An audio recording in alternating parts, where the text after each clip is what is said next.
Esta é uma iniciativa conjunta com o Business Intelligence in Portugal Institute e o PDA International. Basicamente, uma parceria que assenta na mobilização de conhecimentos técnicos e de negócio orientados para o desenvolvimento de talentos, e assim utiliza ferramentas de assessment cientificamente validadas e que já foram testadas em múltiplas geografias e também indústrias. Hoje, em particular, temos duas convidadas muito especiais. A Catarina Azevedo, atualmente CEO da Privacy Matters, que já vamos falar um pouco melhor, e depois a Madalena Marques, advogada e sócia da Sociedade Vítor Marques e Associados.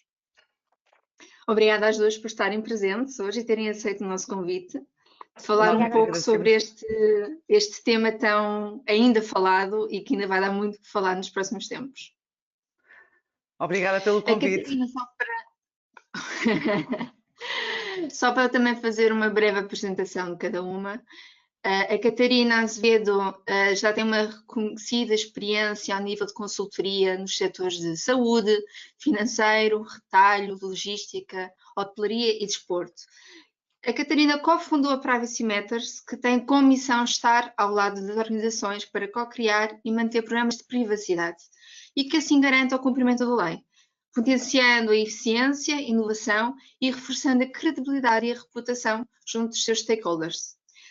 Uma nota também interessante sobre a Catarina, é membro da International Association of Privacy Professionals e tem várias certificações, tais como Certified Information Privacy Professional Europe, Certified Information Privacy Manager and Privacy Technologist.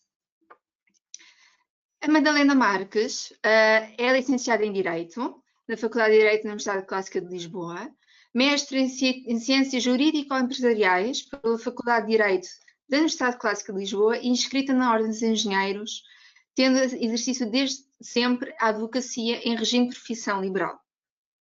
Sócia da Sociedade Vítor Marques e Associados, tem privilegiado o exercício do direito nas áreas de direito de trabalho e empresarial. E no passado mais recente, às questões relacionadas com a proteção de dados e assim também a implementação das medidas adequadas ao efeito para o cumprimento do RGPD. Mais uma vez, obrigada às duas por estarem connosco e também agradecemos desde já aos participantes que já estão com o número 43 connosco, portanto, já estamos a subir ao número de participantes. Portanto, muito obrigada a todos por estarem hoje aqui connosco. E agora passando ao nosso tema. Hoje em dia, a proteção de dados e confidencialidade são temas já muito sensíveis e principalmente nos últimos tempos, tendo em conta também a nível de bases de dados relacionados a questões dos testes de Covid, em relação a apps também. Portanto, é muito sensível tanto ao nível individual, particular, como também ao nível das organizações e das empresas. Por isso, decidimos que era um assunto muito relevante para trazer, porque acaba por ser também uma adequação e uma necessidade de as organizações e as próprias pessoas terem que fazer algo e saberem como o fazer. Deixo aqui primeiro uma pergunta e pedi à Catarina para ser a primeira a responder. A confidencialidade e a proteção de dados são sinónimos? Antes de mais, boa tarde, Cláudia. Quero agradecer em meu nome pessoal e em nome da Privacy Matters, tanto ao Business Intelligence Portugal Institute como à PDA Internacional e a ti pessoalmente, o convite para estar aqui hoje e também à Madalena por partilharmos o painel, que é sem dúvida uma honra. Relativamente à pergunta que me colocaste, é curiosa ser essa a primeira pergunta, porque eu, por norma, começo todas as sessões de formação com esta desmistificação, e a desmistificação é a resposta direta à tua pergunta. De facto, a confidencialidade e a proteção de dados não são sinónimos. No entanto, são conceitos que estão irreversivelmente relacionados e que são interdependentes. Não existe proteção de dados sem confidencialidade. No entanto, esta distinção é muito importante de fazer, porque hoje, em 2021, passados quase decorridos 3 anos da produção de efeitos do RGPD, ainda se houve muitos profissionais a dizer eu estou coberto pelo dever de sigilo, os meus trabalhadores têm todos o dever de confidencialidade, eu não preciso me preocupar com o RGPD. E não é assim. A confidencialidade é um dos requisitos impostos pelo Regulamento Geral de Proteção de Dados. A confidencialidade é uma das formas de assegurar a devida proteção de dados. Para se assegurar a verdadeira proteção de dados, há vários requisitos que têm que ser endereçados, como a minimização, o princípio da licitude, a lealdade, a transparência e também a confidencialidade, a integridade e a disponibilidade dos dados. E muitas vezes todos estes requisitos, que não a confidencialidade, são mais difíceis de endereçar. Por isso, dou os parabéns por este ser o tema e por esta ser a primeira pergunta, porque permite tanto a mim como à Madalena, que certamente ainda irá dar uma contribuição melhor do que a minha, de desmistificar esta ideia. Porque pode ser que assim as pessoas e as organizações percebam, ok, eu tenho mesmo que me preocupar, a confidencialidade não é a solução para todos os meus problemas e para todas as questões da minha organização. Obrigada. Obrigada, Catarina. Madalena. Em primeiro lugar, vou também aproveitar o momento para agradecer o convite, agradecer à Catarina por partilhar comigo este momento e também, Cláudia, agradecer-te a ti a moderação e às entidades organizadoras. Permite-me, Cláudia, que faça só uma breve nota. Tu há pouco, ao apresentar-nos, disseste que eu estava inscrita na Ordem dos Engenheiros. Não estou. Estou na Ordem dos Advogados, mas nós falámos ainda há pouco sobre engenharias, é verdade. Ora bem, em complemento à explicação que a Catarina deu, efetivamente, confidencialidade não se confunde com proteção de dados, e eu permito-me aqui referir o seguinte. Quando o tema da proteção de dados realmente começou a ser mais tratado e mais falado na opinião pública a propósito do RGPD, eu pude verificar na minha vida profissional que as pessoas não tinham, e eu atrevo-me a dizer que muitas ainda não têm, embora já se tenha feito algum caminho, não têm a noção do que é, na realidade, tratar dados. O que é que isto significa? Quais são as nossas ações que consubstanciam tratamento de dados? A Catarina focou um aspecto muito importante. Efetivamente, confidencialidade e tratamento de dados não se confundem, portanto, o tratamento de dados vai muito para além não é porque, nomeadamente eu, que estou obrigada a sigilo profissional, não é por isso que eu não tenho que me preocupar com mais nada em relação ao tratamento de dados. Porque notem, e vou dar aqui um pequeno exemplo para ilustrar, nós temos em arquivo físico e em suporte informático documentos com dados de clientes. Este simples arquivo é tratamento de dados. E não é só porque eu o fecho numa gaveta à chave ou o arquivo eletrónico lhe coloco uma password que está tudo feito. Não está. No que diz respeito à proteção de dados, não está tudo feito.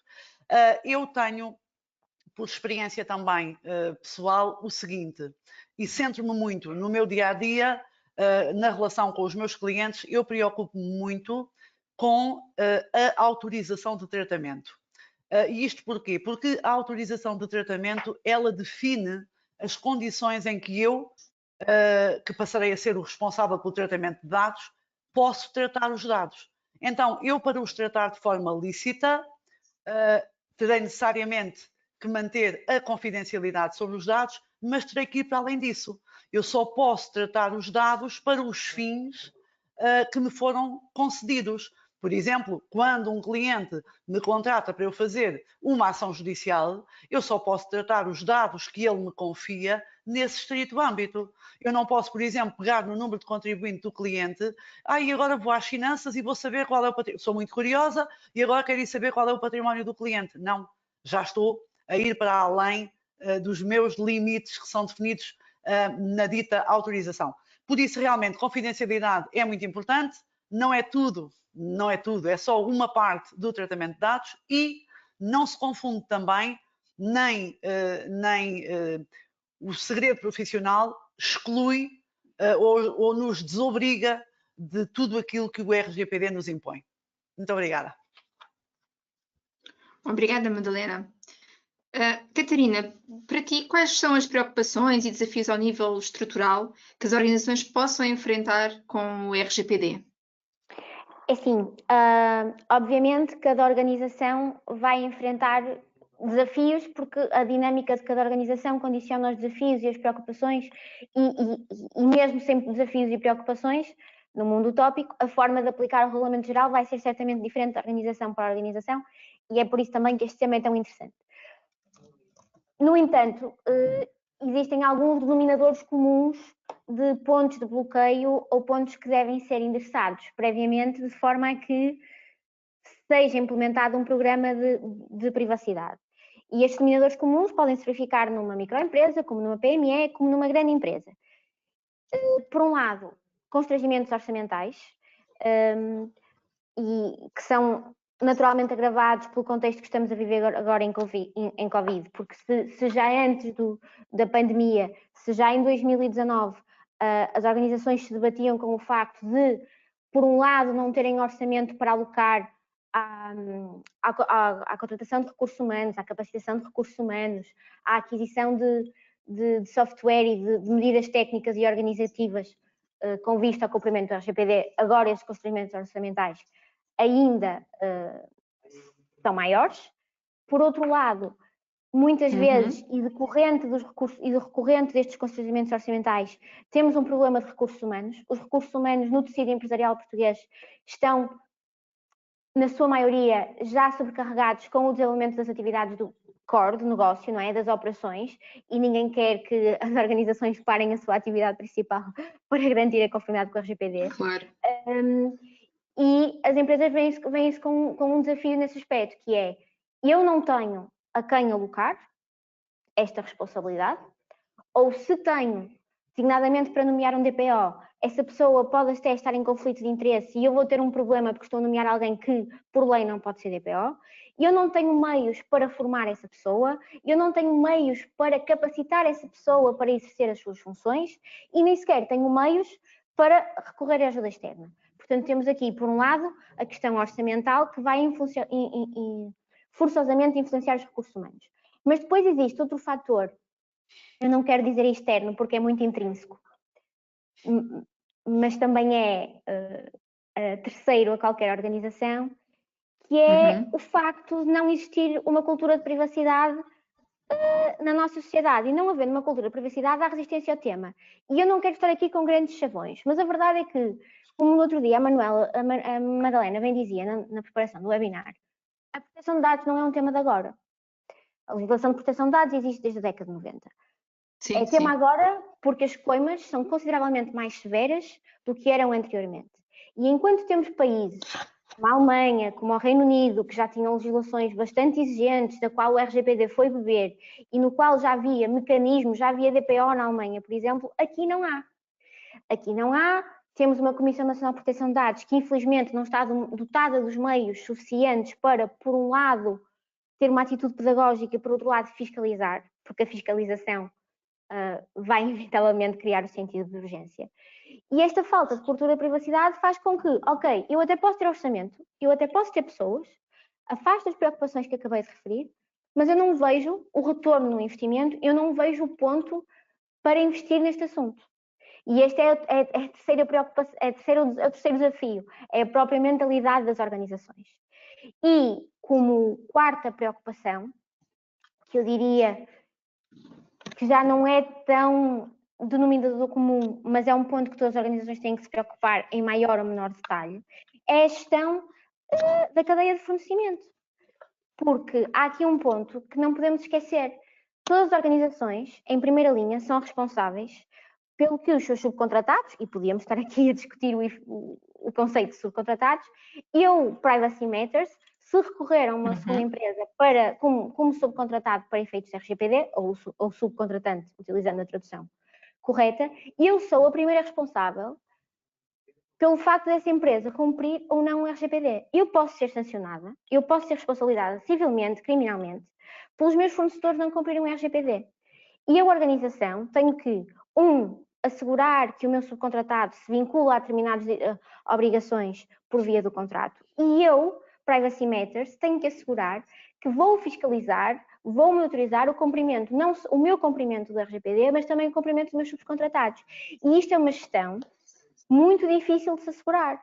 designadamente quando estamos num país em que as organizações estão em diferentes níveis de maturidade neste tema, e também estamos num momento Sim, sim. em que as organizações não podem tomar uma atitude de ok, não cumpres, não te vinculas, eu não vou recorrer aos teus serviços, porque isso neste momento ainda não acontece. Não sei se me estendi, peço desculpa porque eu de vez em quando entusiasmo, mas resumidamente são estes os desafios que eu identifico. Acho que foram colocados aí pontos que são muito até questões que qualquer um de nós deve se preocupar, principalmente quem tem equipas, quem tem empresas, porque mais cedo ou mais tarde isso vai nos cair no colo, não é? Ou a bem ou a mal. Exatamente. Portanto, obrigada, Catarina. De nada. Madalena, para si, quais são os desafios legais que as organizações enfrentam com o RGPD?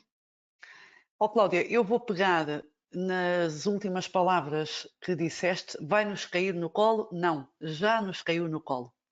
Já nos caiu no colo. E a Catarina enunciou um conjunto de situações com muito relevo e que constituem realmente grandes desafios para as organizações se adequarem, não é? Porque não podemos esquecer, e eu recordo aqui de uma forma muito simples, temos uma legislação desde 1998 e ela nunca foi levada muito a sério, por isso é que o RGPD aparece como uma novidade, mas na verdade ele não é uma novidade, embora tenha coisas de novidade. Bom, mas as organizações têm dificuldades em se adaptar, desde logo porque nós não podemos esquecer que a grande maioria das empresas que temos em Portugal são micro e são pequenas. Isto significa que são empresas que têm uma estrutura de trabalhadores, de colaboradores bastante reduzida. E, portanto, não é fácil, de repente, contratar alguém para se dedicar só ao tema do cumprimento do RGPD. E de certeza que essa pessoa teria muito trabalho para fazer. Eu tenho absoluta certeza disso. Mas significa um encargo e, como a Catarina há pouco dizia, o retorno não é visível, não é? O retorno não é visível. É um investimento que eu faço, mas que eu não vejo que me traga no imediato uma contrapartida. Portanto, as organizações têm, em primeiro lugar, que identificar estas questões do tratamento de dados, ou seja, que tratamentos de dados é que eu efetivamente faço, não é? E depois a seguir têm que investir na adequação às normas do RGPD. E isto não é mesmo nada linear. Porque eu vou dar só um exemplo, por exemplo, como é que eu posso preservar ou controlar o tratamento de dados? Preservar aqui no sentido de o fazer licitamente e de acordo com os limites da autorização que me foi concedida. Eu posso, por exemplo, implementar sistemas informáticos que existem que são bastante eficazes. Mas para isso eu vou ter que investir no software, não é? E também vou ter que investir na formação. Por exemplo, uns instrumentos que recentemente têm vindo a ser cada vez mais implementados, embora em empresas maiores, que é, por exemplo, o controlo dos acessos, o controlo da assiduidade, através de meios que são ou a leitura da íris ou a utilização da impressão digital. Tudo isso que são meios técnicos muito práticos, não é? Mas depois também nos trazem problemas, entre aspas, trazem desafios acrescidos para o tratamento do registro desses dados, não é? Porque ele não pode ficar ali em arquivo. Portanto, as organizações, perante o RGPD, que é uma norma de aplicação inequívoca, direta na ordem jurídica portuguesa, portanto não é nada dos europeus, aliás os europeus somos nós, não é? Esta falta de consciência de que o RGPD não é uma coisa para os outros, nem é para os países da Europa, é que nós somos, portanto, membros de pleno direito e nessa medida o RGPD aplica-se na ordem jurídica portuguesa diretamente. E, portanto, as normas que lá estão, embora eu possa, enfim, dar já mais uma chega sobre o RGPD, quem quiser saber um pouquinho mais e tiver curiosidade em ler um pouco do RGPD, vai deparar-se, por exemplo, com um grande problema na aplicação, que seguramente a Catarina já tem identificado na sua atividade, que é, existem várias normas que deixam em aberto que cada Estado estabeleça as condições de aplicação daquela regra. E isto cria aqui uma dificuldade terrível, Aliás, já existem inúmeras decisões a nível já de tribunais europeus a propósito da tentativa de uniformizar a aplicação do RGPD nos vários países, porque deixaram aqui certos buracos no RGPD que não deviam existir. Mas enfim, eu também tenho já que pedir desculpa porque eu entusiasmo muito com este tema e é um tema muito interessante. Na verdade, estava a pensar qual é que se podia dar um exemplo dessa questão desses problemas, não é? Que situação, por exemplo, uma situação em que pode ser problemática. O que eu queria dizer é que uma mesma norma pode ser interpretada por dois Estados de maneira diferente e é isso que tem estado a acontecer. Em alguns aspectos, é isso que tem estado a acontecer. O regulamento, por natureza, em termos de norma jurídica, devia ser uma norma fechada. Mas não é. O próprio regulamento diz que determinados aspectos são tratados por cada Estado-membro da forma como achar mais adequado.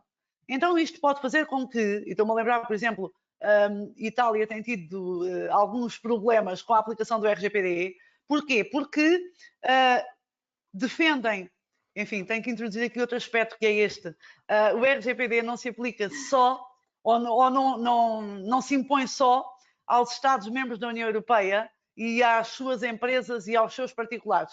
Ele pode ser também aplicado a entidades que estejam fora da Europa, desde que estejam a tratar dados na Europa. Pronto, então isto ainda torna as coisas mais complicadas. O que eu queria dizer é que Catarina o RGPD não é fechado como devia, porque o RGPD é regulamento, não é? Um regulamento é uma norma que deveria ser fechada.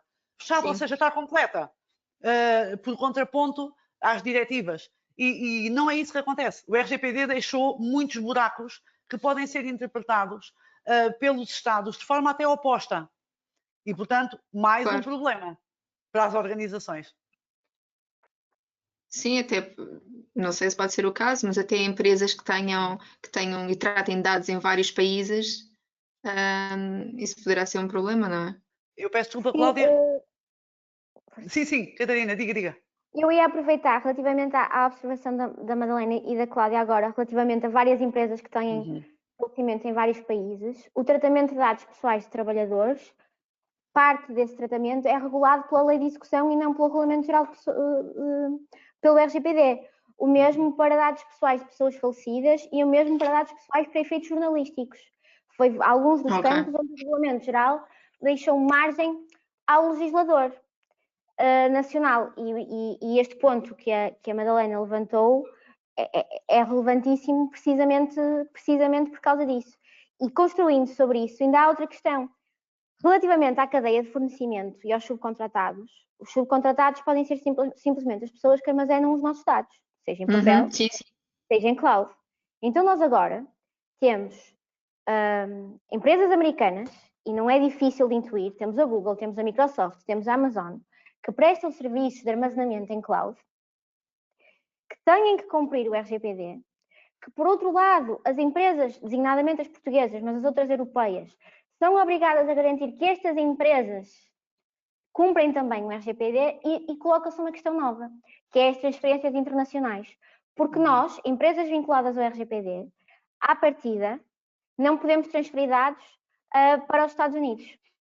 E houve uma decisão recente do Tribunal de Justiça Europeu que veio mesmo dizer isso. Veio dizer que os Estados Unidos não eram um país seguro para transferir dados. E o que é que vamos fazer agora? Vamos deixar de usar a Microsoft?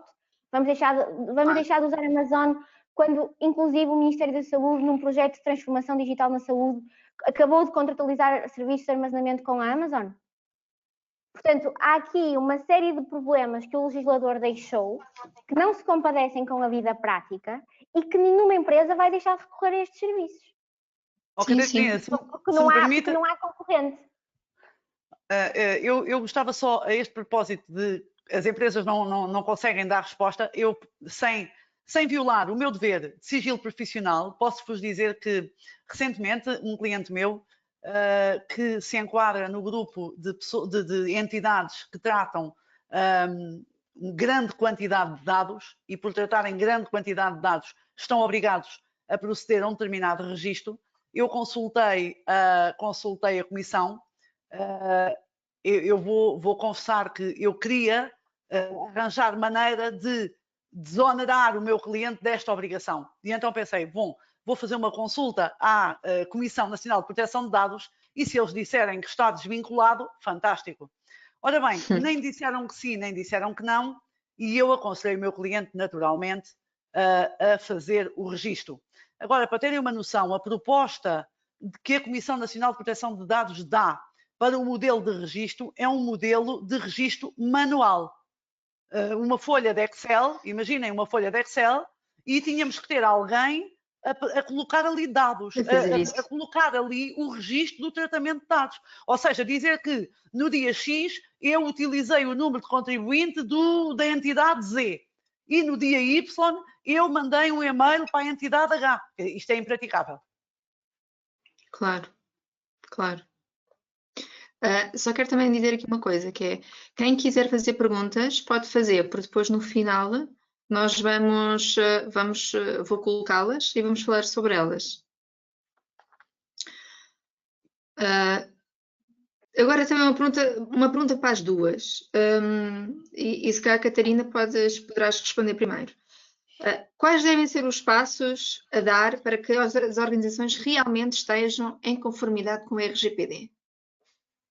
Essa pergunta é altamente ambiciosa, porque podíamos estar meses ou anos a falar sobre isso, mas como eu não quero fugir à pergunta, apesar de acusarem os advogados e eu, de base, quem já foi tem muitos defeitos de profissão que vai lá para o resto da vida.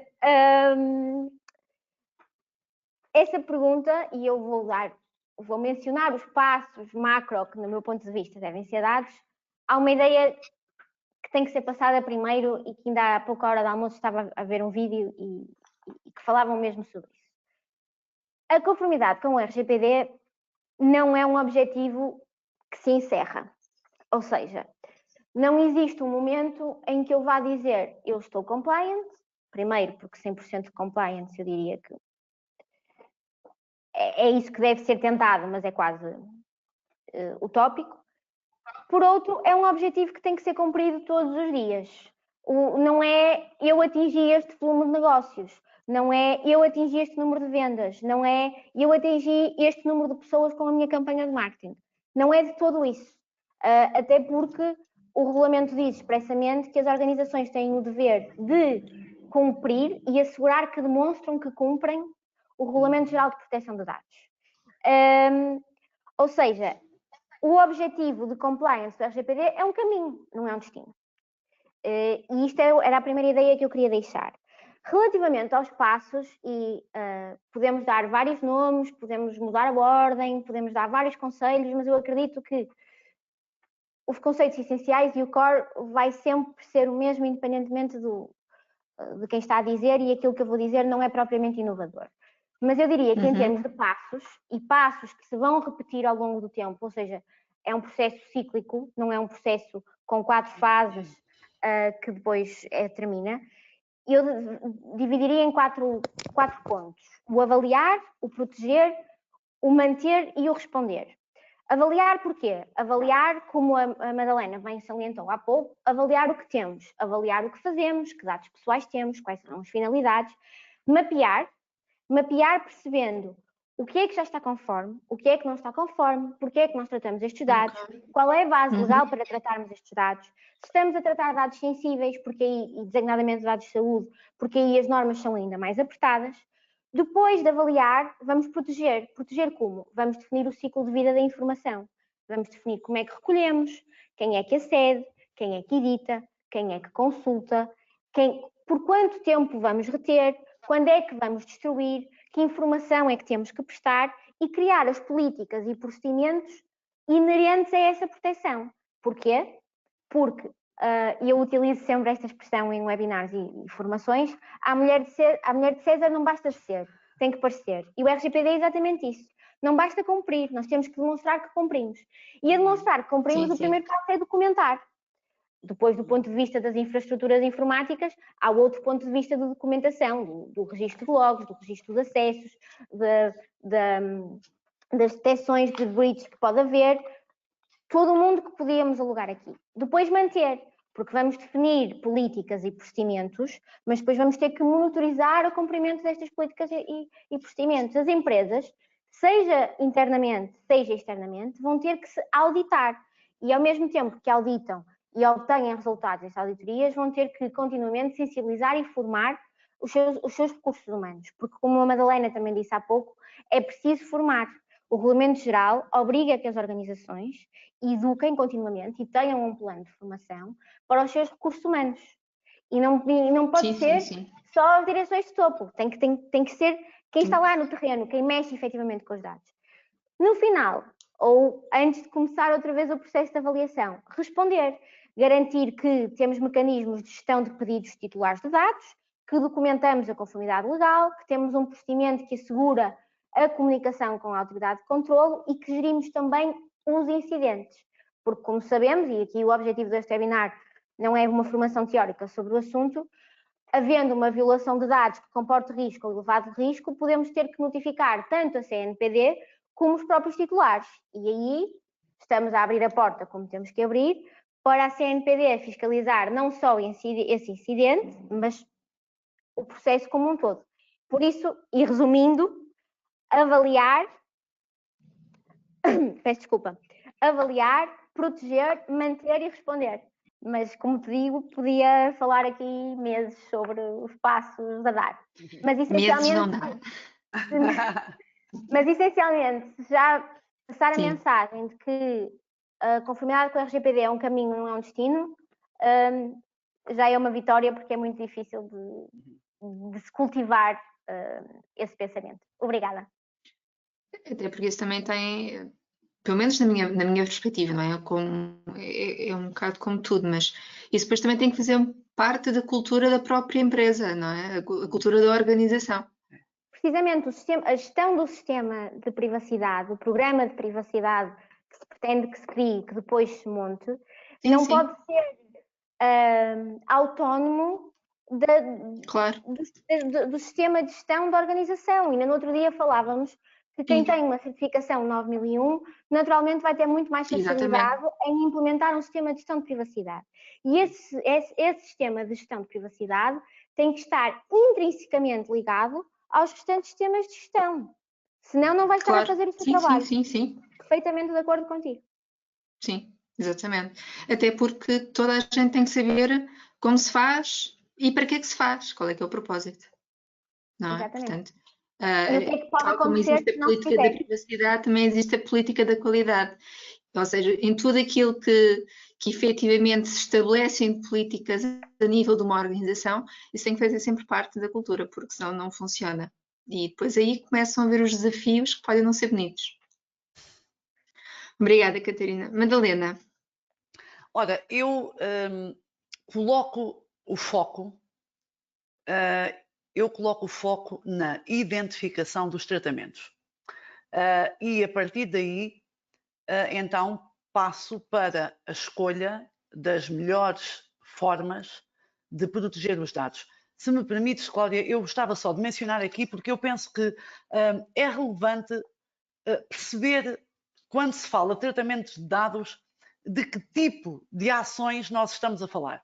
E não sou eu que digo, é o RGPD, que diz assim: recolha, registro, organização, estruturação, conservação, adaptação, alteração, recuperação, consulta, utilização, divulgação por transmissão, difusão por qualquer forma, comparação, interconexão, limitação, apagamento e destruição. Ou seja, eu mencionei aqui uma série de ações e todas elas são consideradas, à luz do RGPD, como tratamento de dados.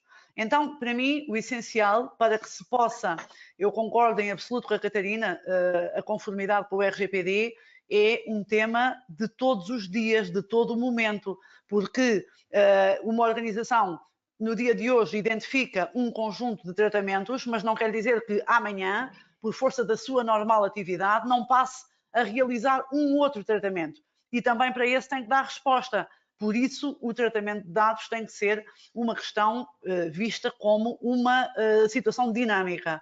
E a resposta exige, obviamente, também essa dinâmica. Eu gostaria que as pessoas tivessem presente que o simples arquivo de informação consubstancia tratamento.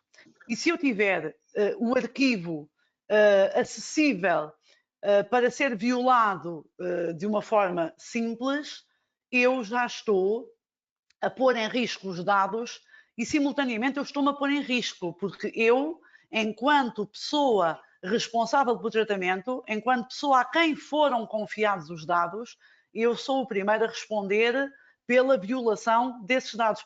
Há pouco a Catarina falava numa figura que é o subcontratante, e efetivamente muitas organizações descuidam esta passagem de dados. Eu sou titular legítima de um dado, vou fornecê-lo a outro que é alguém que colabora comigo, e eu não posso descuidar que o outro tem que se obrigar a preservar os dados tal e qual como eu me obriguei perante o seu titular, não é?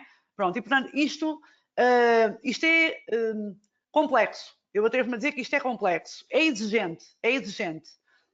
Existe uma norma que por acaso também é já bastante antiga, se nós compararmos com o RGPD, que entrou em vigor em 2018, nós temos desde 2005 uma norma que é a ISO 27001 e que a mim me parece uma norma bastante interessante, porque ela trata exatamente da proteção dos dados e proteção de informação em geral, vamos dizer assim, mas é muito adequada para o RGPD. Agora, voltando também a uma questão que nós já aqui enunciámos e que não podemos esquecer. Eu já pedi alguns orçamentos para clientes meus, há algumas empresas que tratam desta certificação, e posso vos dizer que o valor médio que me tem sido apresentado são 20 mil euros. 20 mil euros não é um valor despiciando, insisto, se nós pensarmos que temos entidades micro e pequenas como sendo o maior número de empresas do tecido português, não é? Portanto, é um valor significativo, não é? Por isso, a Catarina enunciou muito bem os constrangimentos também de ordem económica, não é? Porque isto é realmente uma preocupação, é uma norma para cumprir, é tudo isso, mas também temos que ter em conta as situações reais de cada organização, não é? Sim, há que haver um equilíbrio e também um reajustar. Exatamente. Eu há bocadinho ouvi a Catarina a dizer que por vezes os subcontratantes dizem, então essas exigências todas eu já não contrato contigo, vou contratar com outra pessoa. Posso-vos dizer que uma grande marca de artigos de desporto deixou de contratar com uma agência, minha cliente, agência de publicidade, precisamente porque a agência de publicidade não estava certificada. Eles exigiam expressamente a certificação em 27001. E, portanto, não celebraram um contrato com essa agência de publicidade porque não tinham esta certificação. Pois, mas até se consegue perceber porquê, não é? Porque eventualmente as empresas vão ter mesmo, e há bocado a Catarina até disse que não é um caminho, não é? Aliás, é um caminho, não é um destino. E efetivamente, se as empresas vão querer crescer e continuar inclusivamente a ter mais clientes, isto era uma coisa que eu até estava a falar com ela no outro dia, isto é uma preocupação de todos, porque pode ainda não ser muito falado agora, mas eventualmente vai ser um dia e vai chegar. E não nenhum de nós, eu penso que nenhum de nós neste momento já ignora que o nosso mundo é global, quer dizer, portanto, já não há o comércio a nível interno, há o comércio internacional cada vez mais, cada vez mais. E também nessa perspectiva do crescimento que acabaste de referir agora, Cláudia, obviamente que quanto mais preparada, este exemplo que eu dei, esta agência de publicidade que perdeu o contrato porque não estava certificada, por exemplo. Exatamente, exatamente. E pode acontecer com outros. Claro que sim, claro que sim. Eu, inclusive, já tive casos em que os nossos clientes, ainda antes de assinar o contrato, e independentemente do teor do contrato, ainda nem sequer isso estava em discussão, mas tiveram que juntar uma série de evidências de cumprimento de obrigações de RGPD. sob pena de nem sequer se passar para a discussão da negociação do contrato. Mas lá está, isto ainda não é a norma. Isto ainda não é a norma. Claro. Quando passar a ser a norma, e admito que a urgência vai ser promovida mais por exigência do mercado do que ainda por fiscalização, apesar da CNPD ter aumentado a atuação consideravelmente nos últimos 2 anos, a verdade é que não pode ir a todas. E o português, eu adoro ser portuguesa, mas o português reage muito mais à ameaça de punição do que propriamente a fazer o bem pelo bem. É mais reativo. É mais reativo. Mas isso já está a acontecer. Também já vi casos em que não pediam a certificação da ISO 27001, mas pediam evidências da adoção das boas práticas inseridas na ISO 27001, ou seja, não tão exigente. E quiçá a ISO 27001, que é de segurança da informação, vai haver uma ISO focada na proteção de dados, porque a segurança da informação é só uma componente da proteção de dados. Podemos caminhar para aí. Ainda não estamos aí. Ainda bem, porque senão o tecido empresarial português não aguenta. Não aguenta, não é? Não aguenta. Pois, por acaso às vezes questiono-me quanto tempo é que se precisaria para fazer tudo isso, não é? E se calhar eram muito tempo. Mas Cláudia, assim, peço desculpa, Catarina. Eu ia só dizer que o RGPD foi publicado em 2016 com a indicação de que entraria em vigor em 2018. Nos 2 dias anteriores, vou brincar agora um pouco com a citação, nos 2 dias anteriores à entrada em vigor do RGPD é que as pessoas se lembraram que o RGPD ia entrar em vigor. Sim, eu lembro-me. Eu lembro-me de aquela coisa estranha que de repente eu recebi montes de e-mails. Isso. Alguns bastante criativos. Exatamente. A questionarem se poderiam continuar a fazer divulgação e envio de newsletters e promoções e tudo. Portanto, eu lembro-me de pensar, mas agora que toda a gente decidiu esta semana fazer isto tudo. Então, eu lembro-me de ter uma caixa de e-mail, tanto de empresa como pessoal, cheia só com estes e-mails. E portanto, sim, é a moda do bem, temos 2 dias para fazer, é melhor fazer agora do que depois. Mas é assim, também há outra questão interessante, que é, no seguimento do início da produção de efeitos do Regulamento Geral de Proteção de Dados e da Lei de Execução, inclusive foi publicada uma resolução do Conselho de Ministros a tornar obrigatórias e, por outro lado, a recomendar uma série de medidas tecnológicas a implementar na administração direta e indireta do Estado. E todas essas medidas, e eu curiosamente hoje estive a rever essa resolução do Conselho de Ministros para efeitos de trabalho do dia-a-dia, e todas essas medidas são onerosas, são de difícil implementação. As entidades públicas, não podemos esperar que as entidades públicas que estão efetivamente obrigadas, por via desta resolução, a adotar estas medidas, muitas delas não têm orçamento.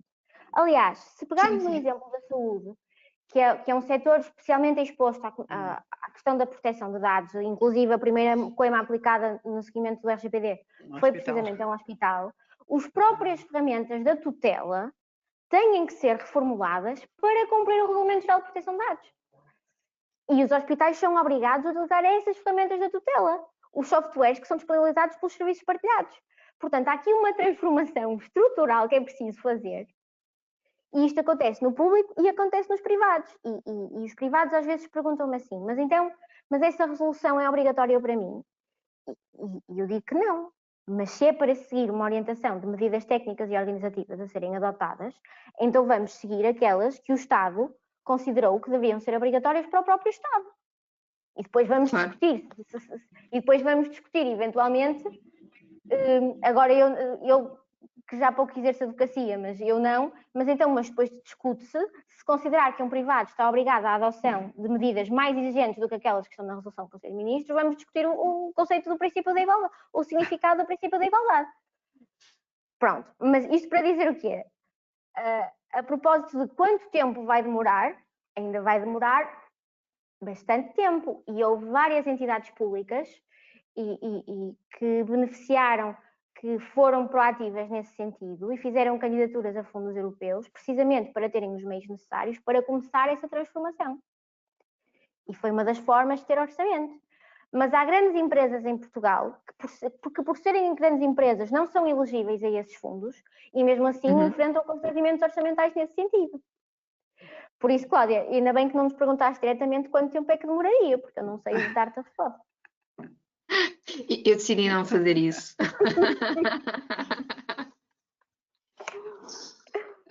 Catarina, até 2019 trabalhaste numa sociedade de advogados. E então, o que fez com que em 2020 decidisses fundar a Privacy Matters e te dedicasses à proteção de dados?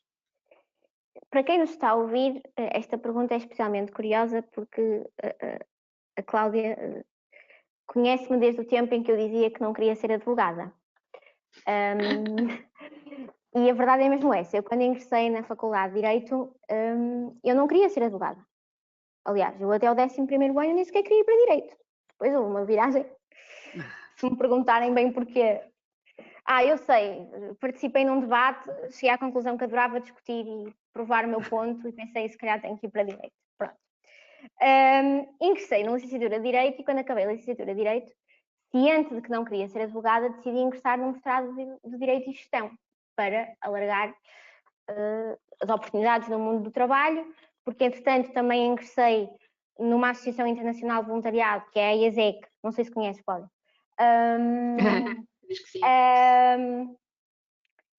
Em que pude desenvolver competências que nada não tinha a ver com o direito e o que só reforçou a minha vontade ou a minha não vontade de ser advogada. No entanto, quando eu estava prestes a acabar o mestrado, e do ponto de vista muito pragmático, pensei, o estágio só me vai dotar de competências, só me vai abrir portas, não o fazer é limitar possibilidades, portanto, da mesma forma que fiz o mestrado em Direito e Gestão, vou assegurar o estágio.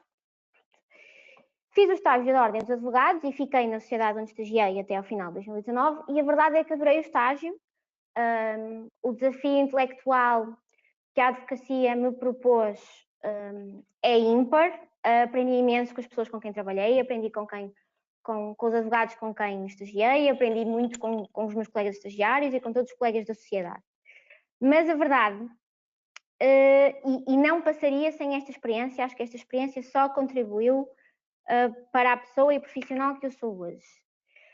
Só que eu já antecipava, aquilo que eu já antecipava que não gostava na advocacia, verifiquei. Eu não gostava especialmente de fazer julgamentos, pelo menos no contexto em que eu me inseria, era muito mais chamada a apagar fogos e a resolver os problemas e às vezes a discutir questões que, se nós tivermos distanciamento das mesmas, parecem estéreis.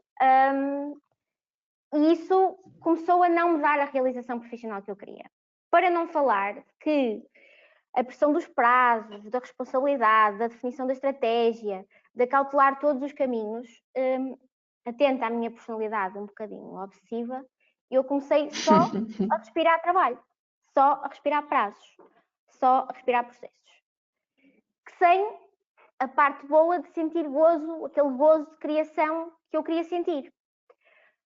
Ao fazer essa reflexão, foi-me dada a oportunidade de integrar a equipa de proteção de dados na sociedade de advogados onde estava e encontrei aí uma lufada de ar fresco, porque dei por mim a estar com os clientes e a estar nos clientes, a conhecer o negócio, a conhecer a atividade, a perceber o porquê de cada estratégia, a perceber que cada negócio tem muito mais do que se lhe diga e entre a logística, o futebol e a saúde e todas as atividades que nós nem sonhamos que estas organizações fazem, eu comecei a perceber que com a proteção dos dados eu podia estar do lado da criação de soluções, da prevenção de fogos e não no apagar fogos.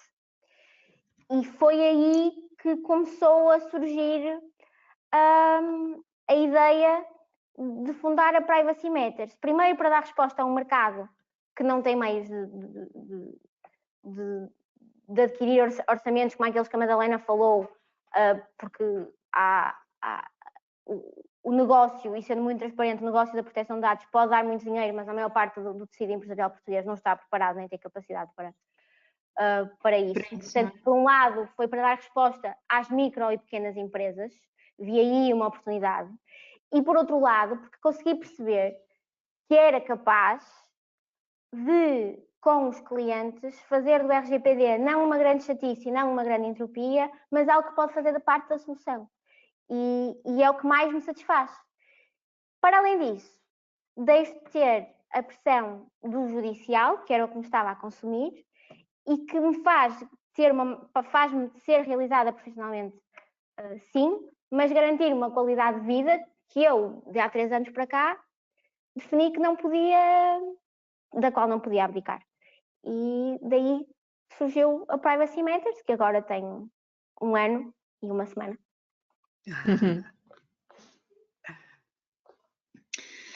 Madalena, acredita que é necessário as sociedades de advogados adaptarem a sua forma de trabalhar para fazerem face a esta nova necessidade de mercado? Eu penso que sim, até porque a sociedade, ao evoluir, ao transformar-se, desafia-nos e nós temos que necessariamente ir ao encontro para dar respostas a esses novos desafios. Se me permites, Cláudia, eu queria só dizer uma coisa. Eu, ao contrário da Catarina, eu adoro ser advogada, sou advogada há 30 anos e, graças a Deus, sinto-me muitíssimo realizada. Eu gosto imenso de fazer o que faço. A minha profissão é uma coisa de que gosto muito, tenho realmente a felicidade de fazer o que gosto e isso é muito bom e também fico muito feliz por a Catarina agora se sentir muito mais feliz a fazer o que faz. Os advogados devem realmente procurar especializar-se, assim como outros profissionais, isto porque podemos, através da especialização, dar uma resposta muito mais qualificada, não é? Porque estamos muito mais atentos àquela área de atividade e estamos muito mais em cima das atualizações e, portanto, muito mais preparados. Mas a especialização, na minha ótica, é obviamente positiva, mas também não deve ser, na minha ótica, uma especialização muito fechada. Ou seja, eu tenho que conhecer um pouco da realidade da vida das organizações, também na ótica do negócio, como dizia há bocadinho a Catarina, porque eu não posso ser apenas um mero intérprete da norma RGPD ou de outra qualquer neste domínio ou em qualquer outra área de especialização. Mas efetivamente sim, a especialização é uma vantagem. Não defendo é que os advogados ou outros profissionais não se fiquem apenas por uma área de conhecimento muito restrita e realmente tenham uma base de conhecimento mais abrangente, até porque ela ajuda depois a ir ao particular, não é? À área do direito especial de que estamos a falar agora. Com o RGPD surgiu uma outra área de atuação para os advogados. Há pouco a Catarina falou dela, usando a sigla em inglês, o DPO. Eu vou usar a sigla em português, vou dizer mesmo, portanto é o encarregado de proteção de dados, não é? E, portanto, os advogados podem ser encarregados de proteção de dados. Esta figura é uma figura que eu considero muito interessante e muito útil, mas também ela não é exigida para todas as organizações, tem a ver com a dimensão. E o que é que faz o encarregado de proteção de dados? Pois eu diria que ele está a acompanhar exatamente a implementação das medidas de proteção, vai acompanhando no sentido de ver se a empresa está ou não está a responder, não estando a responder, obviamente é sua tarefa dar nota disso e aconselhar a que se tomem outras medidas, e é também a entidade que vai fazer a ponte entre os titulares dos dados que possam fazer uma reclamação ou que possam querer uma explicação e a própria entidade fiscalizadora, não é? Portanto, a Comissão de Proteção de Dados faz a ponte entre as organizações obrigadas à proteção e a entidade reguladora e os próprios titulares dos dados. Portanto, é uma área realmente nova que veio com esta nova norma, o RGPD, e que é uma área a explorar. Sem dúvida que sim, a explorar em muitos sentidos. Temos agora aqui algumas perguntas de alguns participantes. A primeira diz, do Tomás Martins: Boa tarde. Em primeiro lugar, gostaria de dizer que tem sido um enorme prazer estar a ouvir os temas discutidos, que são bastante interessantes e relevantes neste momento. A pergunta é: será que há algum assunto relevante a destacar relativamente a RGPD em startups? Não sei se a Madalena quer responder primeiro. Não, Catarina, podemos seguir a ordem. É? Ok. Sim, claro. Eu acho que as startups estão numa posição privilegiada. Isto porquê? Porque, como o próprio nome indica, estão no início. E é muito mais fácil nós garantirmos a adoção de medidas e a conformidade do RGPD sem ter que alterar procedimentos que já estão instituídos ao longo de vários anos, e começar desde o início com o pé direito, digamos assim. Até porque nós não podemos falar aqui extensivamente sobre os conceitos do RGPD, mas o Privacy by Design obriga-nos a que nós consideremos os requisitos de privacidade desde o início da concepção de um produto ou de um serviço até ao ciclo da sua vida, e com as startups conseguimos fazer isso com a própria organização. Por isso, eu acho que é uma posição privilegiada. Relativamente a questões específicas da realidade das startups, depende muito do contexto da startup, porque se me falarem de uma startup no contexto de saúde, então a resposta óbvia vai ser o tratamento dos dados sensíveis e o fundamento de licitude para o tratamento dos dados sensíveis e os requisitos que têm que obedecer. Se for uma startup que não implica dados de saúde, então se calhar a primeira preocupação vai ser os dados dos próprios trabalhadores ou os dados dos clientes, se estivermos a falar de consumidores finais. Por isso não consigo aqui, relativamente às startups, salientar uma questão em específico, consigo é dar uma mensagem de esperança, porque acho que estão sim numa posição mais fácil de garantir a conformidade do que organizações já com alguns anos de atividade. Já estabelecidas, não é? Exato. Eu gostaria apenas Madalena? de dizer o seguinte: o RGPD estabelece algumas normas aplicáveis apenas a algumas empresas, em função, em regra, de 2 critérios: do número de trabalhadores que têm e do volume de dados que tratam. E não nada, peço desculpa, e portanto não em função da natureza da própria organização. Portanto, o tratamento de dados feito por uma sociedade comercial por cotas com 2 sócios é, face ao RGPD, exatamente o mesmo que para uma sociedade por cotas unipessoal ou para uma sociedade anónima que tem 10 sócios. Porquê? Porque não é aqui que está o elemento diferenciador. O elemento diferenciador está na própria organização. Portanto, a startup, por ser startup em si mesmo, não tem no RGPD normas especiais. Depois, as normas que se lhes aplicam têm a ver com a própria condição da própria empresa, como dizia há bocadinho a Catarina. Realmente, eu concordo com a Catarina, se pudermos começar logo bem, é muito mais fácil, não é? Todo o trabalho. Isso é verdade. Tenho aqui outra pergunta da Rita Rodrigues. Boa tarde. No exemplo de escritório de advogados, quais consideram ser as etapas necessárias para um cumprimento do RGPD? Como sabemos, muitos dos escritórios em Portugal ainda têm o arquivo de processos somente em papel. Ora bem, acredito que a Catarina queira que seja eu a responder a esta pergunta, não é, Catarina? Quero. Ora bem, então eu aí tenho a obrigação, o dever de vos dizer desde logo o seguinte: o escritório de advogados também não tem nenhum privilégio face ao RGPD. É verdade que nós temos muita coisa em arquivo de papel, é rigorosamente verdade.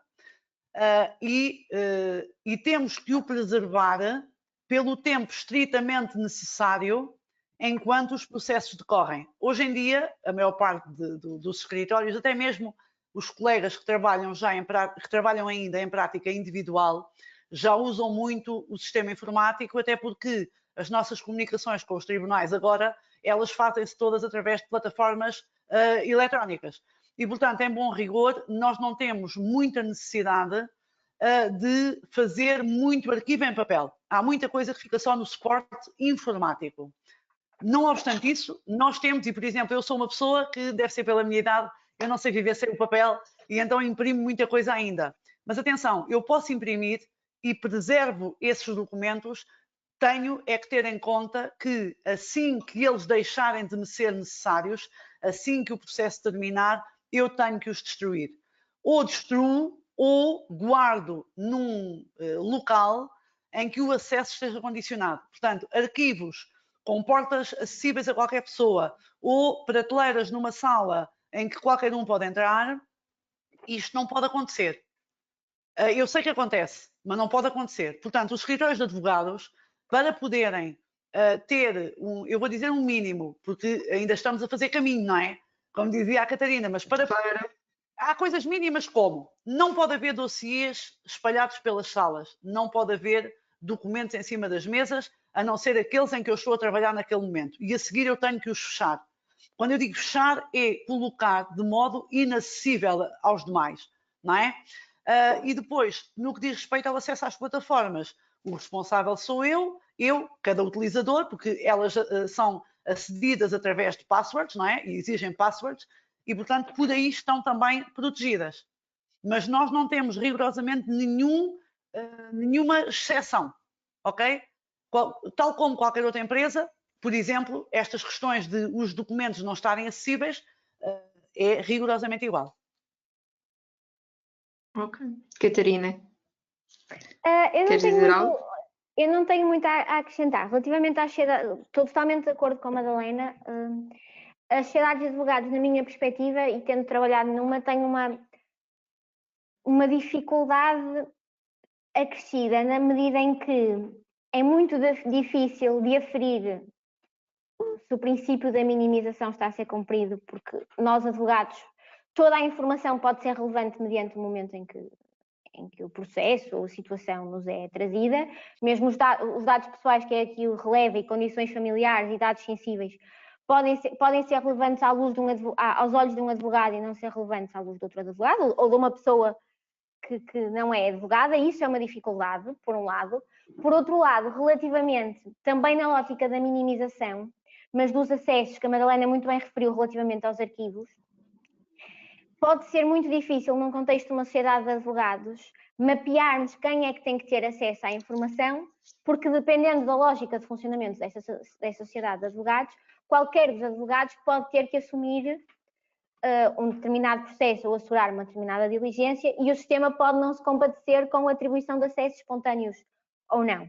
Por isso, eu acho que, respondendo diretamente à pergunta, exatamente os mesmos que noutra organização, há sim aspectos do caminho que serão mais difíceis ou mais morosos por as especificidades da nossa atividade. Pelas especificidades da nossa atividade. Diga, não é? Permita-me só, eu costumo acautelar essas questões na autorização. Eu costumo acautelar na autorização os acessos. E já agora, sobre a questão da minimização e dos dados que são ou não são relevantes, eu permito-me dizer aqui, a sério, mas em tom de brincadeira, nós não nos podemos esquecer que falar com o advogado é mais ou menos falar com o padre, não é? É verdade. Temos que nos confessar. Permitam-me a brincadeira, só para realmente expressar aquilo que a Catarina dizia. Nós temos que saber tudo, não é? Temos que saber tudo, atenção, no contexto do problema que nos é colocado, porque efetivamente um elemento pode fazer a diferença. Claro. Ok. Temos aqui mais uma questão do José Caetano Félix.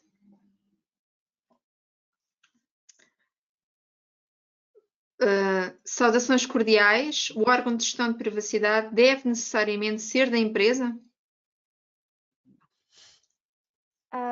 Se calhar aqui... Se calhar, Catarina, podes responder primeiro? Posso. O DPO não tem que ser da empresa, pode ser o DPO as a service. A questão é, um DPO sendo externo, e muitas vezes é recomendável que assim seja, porque a questão dos conflitos de interesse está salvaguardada à partida, o DPO, mesmo que externo, não vai poder exercer a sua atividade sem integração com o órgão. E mais, O DPO tem um papel consultivo, tem um papel fiscalizador, não tem um papel decisivo. Como tal, quem decide sobre as questões da privacidade, sobre avançar com um determinado projeto ou não, avançar com uma determinada atividade ou não, quem decide sobre as recomendações do DPO, à partida vai ser a administração, direção de topo ou quem delegado. E o DPO tem que ter um canal aberto para a administração quando for necessário. Portanto, se estamos a falar de órgão de gestão coletivo, estamos a falar coletivo de uma equipa, eu diria que a equipa tem que ser, no mínimo, mista, porque o DPO, se é externo, não vai conseguir fazer nada sozinho. E mesmo se for interno, tem que haver uma estrutura de governança que assegura tal implementação e gestão do programa de privacidade. O DPO não é, por muito que a lei tente fazer parecer, até porque existe conhecimentos jurídicos e conhecimentos tecnológicos, o DPO não é o super-homem nem a super-mulher. Logo, o órgão pode ter um DPO externo, sim, ou pode socorrer de advogados e consultores externos, sim, mas carece sempre de uma componente interna. Qual é que é a melhor estrutura? Vai variar de organização para organização, de atividade para atividade. Ok. Madalena, gostaria de colocar aqui mais algum ponto em relação a esta pergunta? Eu diria apenas que não é possível uma pessoa de fora se inteirar desde logo de uma coisa que é essencial, que é dos tratamentos que são necessários. E, portanto, começa logo por precisar dessa identificação. Agora, acredito que possa depois ajudar mais e sem dependência da empresa no apontar das sugestões de solução de tratamento, solução de proteção, mas tem que começar sempre por este conhecimento da empresa. E o conhecimento da empresa tem que ser trazido por alguém de dentro, não é? Concordo com o que dizia a Catarina sobre essa necessária relação. Ok. Temos aqui outra questão de Catianes Fernandes. Boa tarde, doutora Cláudia Silva, doutora Madalena Marques. Gostaria de colocar a seguinte questão. Qual é que é a vossa opinião sobre a demora da resposta da CNPD quanto a queixas apresentadas, sobretudo relativamente a dados de saúde que carecem de uma proteção especial por se tratarem de dados sensíveis? Enquanto a CNPD não atuar dentro do prazo razoável, continua a prolongar-se no tempo a violação dos nossos dados pessoais, sobretudo quando não obtemos resposta por parte do suposto DPO de uma determinada clínica. Muito obrigada. E um beijinho à Catarina. Ora bem, Beijinho, Cati. sobre a rapidez de resposta da CNPD, eu posso dizer que não é rápida a responder. Não é rápida a responder, mas responde. É a minha experiência, é no sentido de que responde. Mas também devo dizer que as queixas devem ser feitas. Eu posso vos dizer que recentemente fui surpreendida com um telefonema de um senhor agente da Polícia Judiciária na sequência de uma queixa por nós apresentada por causa da utilização de uma fotografia, utilização indevida de uma fotografia numa rede social. A mim, da questão que foi colocada, deixa-me já um pouco desconfortável o facto do DPO não estar a responder, não está a fazer o seu papel, manifestamente, não está a fazer o seu papel. E a única coisa que posso aconselhar é que dê nota à CNPD exatamente da falta de resposta do DPO, é uma situação a todos os títulos inadmissível, e insista com a CNPD porque eles respondem. Demoram, mas respondem. Eu tenho um contributo um pouco mais drástico a acrescentar, ou uma sugestão mais drástica a acrescentar, porque ainda eu estava na Sociedade de Advogados onde estava e apresentamos algumas participações em nome de um cliente, e a verdade é que o Regulamento Geral de Proteção de Dados prevê um prazo de resposta igualmente para a Comissão Nacional de Proteção de Dados. Fim desse prazo, foi intentada uma ação administrativa de condenação à prática do ato devido junto do Tribunal Administrativo Fiscal. Essa é a solução drástica quando nada mais acontece.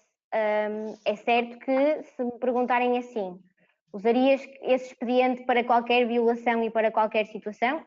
Não usaria, até porque acho que os tribunais não devem ser mais sobrecarregados do que aquilo que já devem ser, mas existe um meio de reação contra a inércia da CNPD até judicial. E da mesma forma que existe um meio de reação judicial contra a organização que não está a responder à reclamação, porque o Regulamento Geral de Proteção de Dados também prevê um prazo de resposta para as organizações darem a resposta à reclamação ao pedido do titular, ou pelo menos justificarem porque é que ainda não deram. E isso nem carece de uma lei de execução, está no regulamento. Por isso, Cati, obrigada pelo beijinho.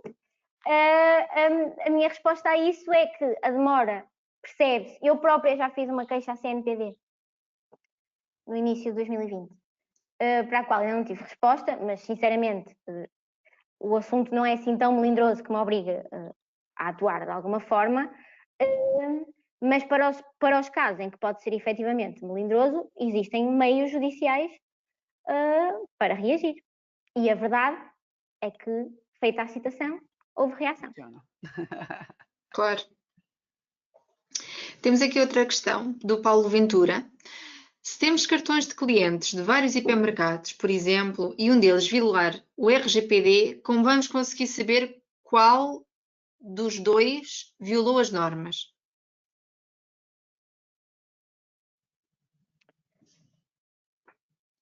Bem, não há... Madalena, eu ia dizer assim, não há infração sem autor. Quer dizer, se eu não consigo identificar o autor da violação, eu não consigo denunciar nenhuma violação, não é? Claro. E por outro lado ok, violação porquê? O que é que aconteceu com o cartão para se entender que houve uma violação de dados? É preciso... Essa pergunta carece de mais informação para nós conseguirmos dar uma resposta mais efetiva, porque se for uma violação no sentido de os dados que foram utilizados no cartão foram utilizados abusivamente e eu comecei a receber informações comerciais, ou eu sei que foi de um cartão ou de outro, foi um dos hipermercados que cedeu os meus dados a um terceiro e agora estou a utilizar informações abusivas, então, quando eu apresentar a respectiva queixa, vou pedir que se oficie a entidade que agora me está a fazer comunicações a informar de onde é que recebeu os meus dados, que inclusive já é uma obrigação à partida.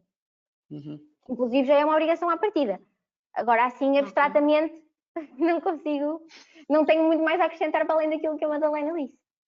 Pode ser que, entretanto, haja mais alguma informação. Entretanto, passamos aqui por outra questão, do António Pedro Santos Claro Marques. Boa tarde. Antes de mais, parabenizar pela iniciativa. Como é que uma associação sem fins lucrativos, mas que presta, de certa forma, serviços de consultoria, pode se adaptar devidamente ao RGPD? Muito obrigada.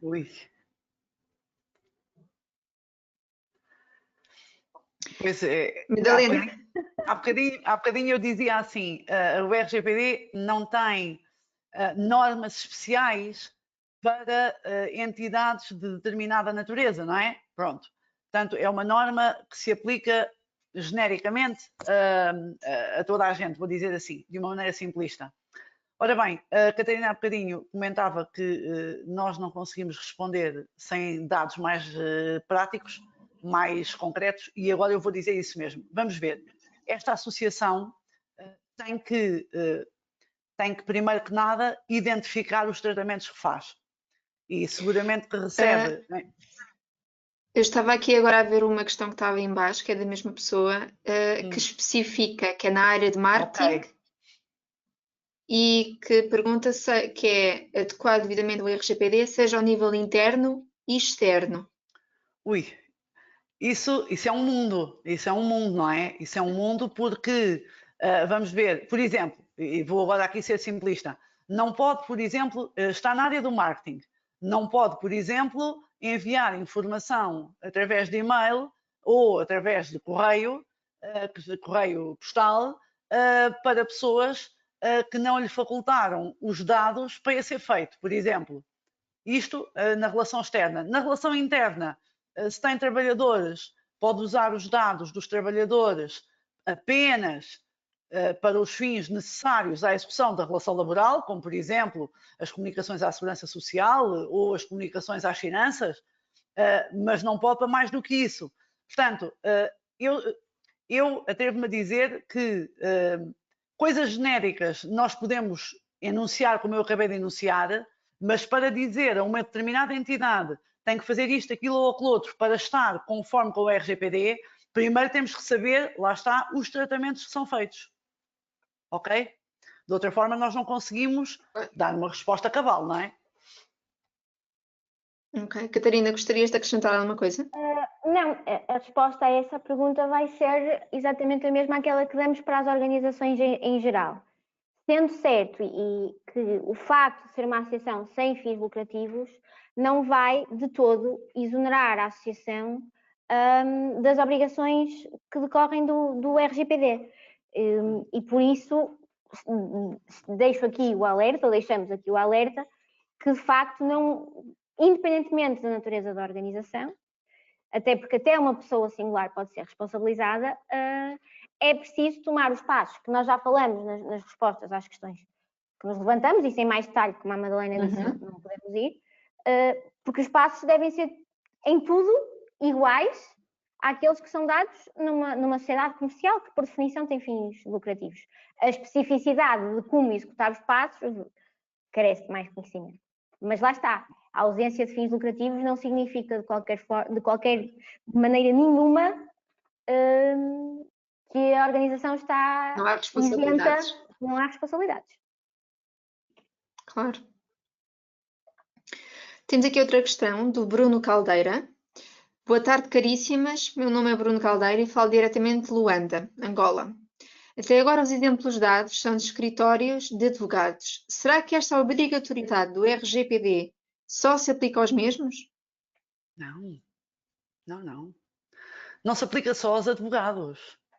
Aplica-se a qualquer pessoa que trate dados. Não é? Portanto, o RGPD dedica-se ao tratamento dos dados pessoais das pessoas singulares e esse tratamento pode ser feito ou por pessoas individuais ou no âmbito de empresas ou de associações, como agora acabámos de comentar, e, portanto, o RGPD também não tem nenhuma especialidade em relação aos advogados. Portanto, é uma norma que se aplica à generalidade das pessoas, e aqui falo das pessoas, das organizações, que tratam dados. E tratar dados, eu há bocadinho li ali uma linha do RGPD, onde se falava no armazenar, no divulgar, no transmitir, no alterar, no apagar, tudo isto é tratar dados, não é? Portanto, não é de facto exclusivo nosso. Não, pelo contrário, daí a Madalena há pouco ter referido a agência de publicidade, que perdeu contratos, eu própria referi os hospitais e as startups que já referimos. Se é essa a mensagem que passamos mal e agora já está retificada. Temos outra questão da Carolina Gonçalves. Boa tarde. Há relativamente pouco tempo tive conhecimento que grandes empresas acabam por partilhar entre si dados dos seus clientes.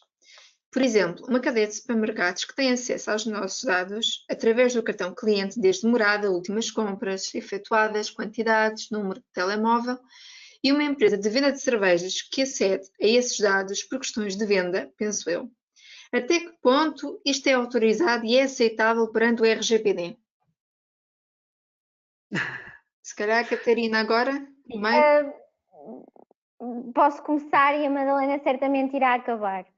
Tudo isso podia ser aceitável se as pessoas cujos dados foram transmitidos tivessem prestado o seu consentimento. E o consentimento não pode ser aquele em que temos um texto de 1500 palavras e letras pequeninas, em juridiquês, e contra mim falo que tenho que me debater para escrever de forma inteligível para o cidadão comum e não só para o advogado, não pode ser um consentimento prestado nesses termos.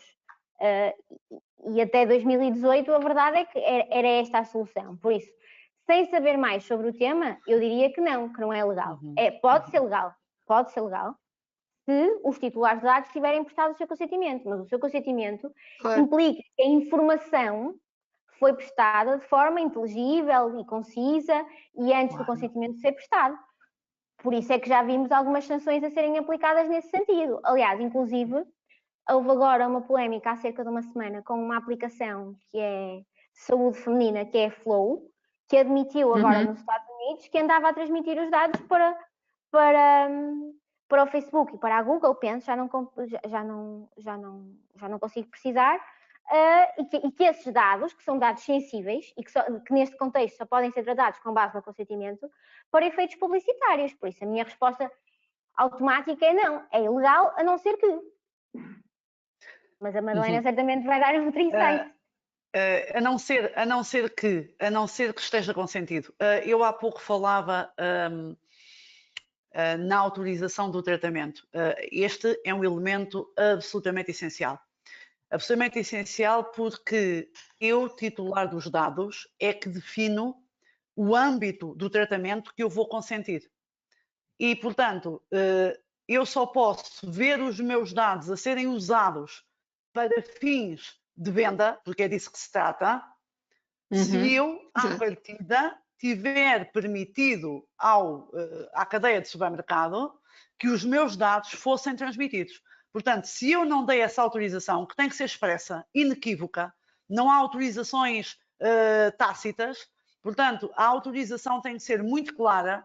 A Catarina há pouco falava numa questão também muito importante e que é a pessoa que trata os dados tem que ter condições para demonstrar, para fazer a prova de que, por um lado, os pode tratar e que, por outro lado, está a tratar de forma protegida, de forma cuidada. E aqui exatamente o mesmo. Portanto, se a nossa participante quiser fazer uma denúncia sobre esta situação, poderá fazê-lo, deverá fazê-lo, desde que tenha presente que não permitiu esta utilização. E se não permitiu esta utilização, ela é ilegal, ponto. Okay. Há pouco nós estávamos com aquela questão da associação sem fins lucrativos. Eu tenho outra questão aqui do António Pedro Santos Marques. Uma associação, como referi, necessita de um DPO? Não necessariamente. Era exatamente isso que eu ia dizer. Não necessariamente.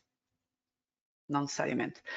O DPO é necessário em função de 2 critérios, que eu há bocadinho já enunciei, que são os essenciais, que é ou o número de membros, vou dizer número de membros agora, porque a associação tem membros, não tem sócios, tem associados, claro. Ou o volume de dados, ou o volume de dados que trata, ou a natureza dos dados.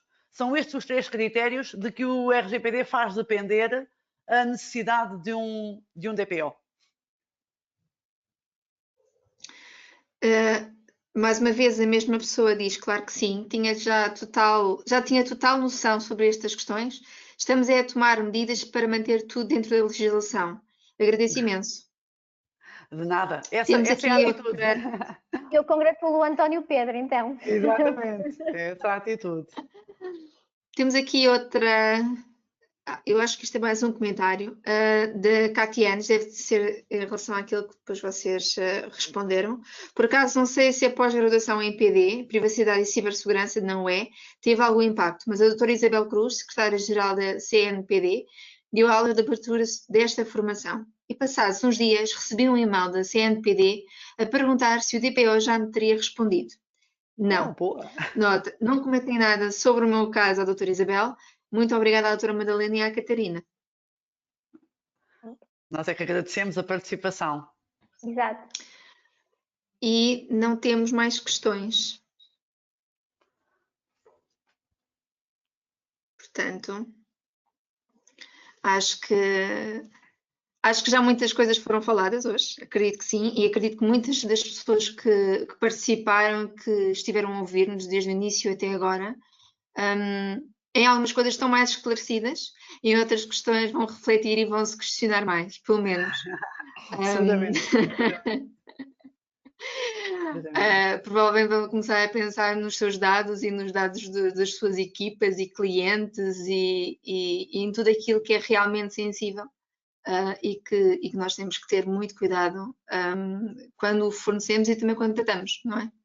Sem dúvida.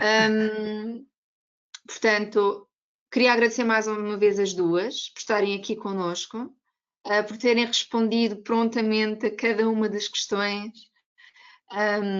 e também porque, pelo menos da minha parte, foi muito esclarecedor aqui alguns pontos, porque até eu mesma sou um pouco leiga e sempre que tenho alguma questão eu também pergunto à Catarina. Portanto, porque todos nós, não é só quem está muito mais em cima do assunto, provavelmente é que consegue perceber quais é que são efetivamente as medidas, não é? Como qualquer outra profissão, todos nós acabamos por ser especialistas. E vocês as duas hoje foram as nossas especialistas em proteção de dados. E nós as duas também aprendemos todos os dias, certamente, mais sobre as medidas. Seguramente. Claro que sim, claro que sim, claro que sim. Todos os dias. Quero só então agradecer vocês terem estado connosco e só deixar também aqui um ponto, quem nos quiser depois, quem quiser voltar a ver este webinar, depois vai estar disponível na nossa página de LinkedIn, do Business Intelligence Support Institute, e vocês podem visitar o nosso website e as nossas redes sociais. Qualquer coisa, tem o nosso e-mail e também o nosso contacto. Catarina e Madalena, mais uma vez, muito obrigada por vocês estarem connosco. Foram fantásticas, aguentaram-se muito bem. E foram muito dinâmicas, o que pelo menos para mim foi muito bom. Muito obrigada a ambas e a todos que nos ouviram. Muito obrigada a todos que estiveram connosco e que participaram. Catarina, obrigada. Cláudia, muito obrigada. Obrigada, Cláudia. Um beijinho e um bom dia. E fiquem todos seguros. E todos mantenham-se seguros. Exatamente. Um beijinho. Um beijinho. Obrigada, com licença.